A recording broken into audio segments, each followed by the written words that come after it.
Welfare party സംസ്ഥാന president Razak Paleri നയിക്കുന്ന സാഹോദര്യ കേരള പദയാത്ര May 24 മുതൽ 28 വരെ കണ്ണൂർ ജില്ലയിൽ പര്യടനം നടത്തും. 24-ന് പാനൂരിൽ നിന്നാണ് യാത്രയ്ക്ക് തുടക്കം. 27-നാണ് ജാഥയുടെ കണ്ണൂർ നഗരത്തിലെ പര്യടനം. ഈ പദയാത്ര വെൽഫെയർ പാർട്ടി ഒറ്റയ്ക്ക് നടത്തുന്ന അല്ലെങ്കിൽ റസാഖ് പാലേരി സ്വന്തമായി നടത്തുന്ന ഒരു സാഹോദര്യ കേരള പദയാത്രയല്ല. ഒരുപക്ഷേ മീഡിയ പ്രവർത്തകരെന്നുള്ള നിലയിൽ നിങ്ങളുടെ ശ്രദ്ധയിലും ഈ കാര്യം ഉണ്ടാകും എന്നാണ് നമ്മൾ മനസ്സിലാക്കുന്നുള്ളത്.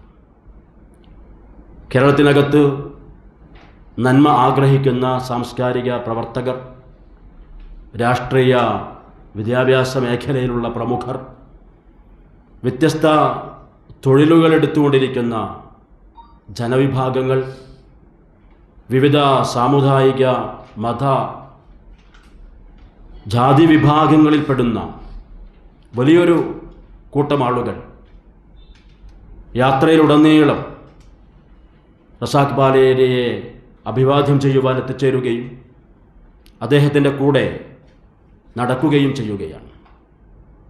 നമ്മൾ മനസ്സിലാക്കുന്നുള്ളത് കേരളീയ നവോത്ഥാനം രൂപപ്പെട്ടിട്ടുള്ളത് ഈ നിലയിൽ വിവിധ മത സാമുദായിക സാംസ്കാരിക നായകന്മാർ ഒരുമിച്ചുകൊണ്ടാണ്.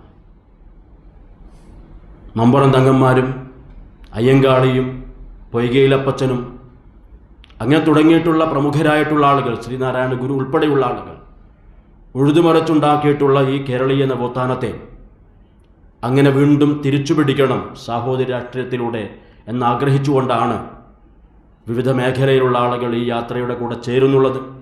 കണ്ണൂർ ജില്ലയിലും എല്ലാ മണ്ഡലങ്ങളിലും ആ നിലയിൽ വലിയ സ്വഭാവത്തിലുള്ള രാഷ്ട്രീയ നേതാക്കളും മത സാമൂഹിക സാംസ്കാരിക വിദ്യാഭ്യാസ പ്രവർത്തകരും വിവിധ ജനവിഭാഗങ്ങളെ പ്രതിനിധീകരിച്ചുകൊണ്ടുള്ള ആളുകളും ഈ യാത്രയിൽ ഉണ്ടാവും. ഏപ്രിൽ 19-ന് തിരുവനന്തപുരത്ത് നിന്നും പുറപ്പെട്ട യാത്ര വിവിധ ജില്ലകളിലെ പര്യടനത്തിനു ശേഷം മെയ് 31-ന് കോഴിക്കോട് സമാപിക്കും. വാർത്താ സമ്മേളനത്തിൽ ഫൈസൽ മാടായി, CK മുനവർ, ഫിറോസ് അജാദ്, പള്ളിപ്രം പ്രസന്നൻ, TP ജാബിദ എന്നിവർ പങ്കെടുത്തു. എനിക്കൊപ്പം ഫാമിലി കണ്ട സ്വപ്നം. എന്റെ ഇഷ്ടങ്ങൾ എന്റെ ഫാമിലിക്ക് അറിയാം. Family wedding centre.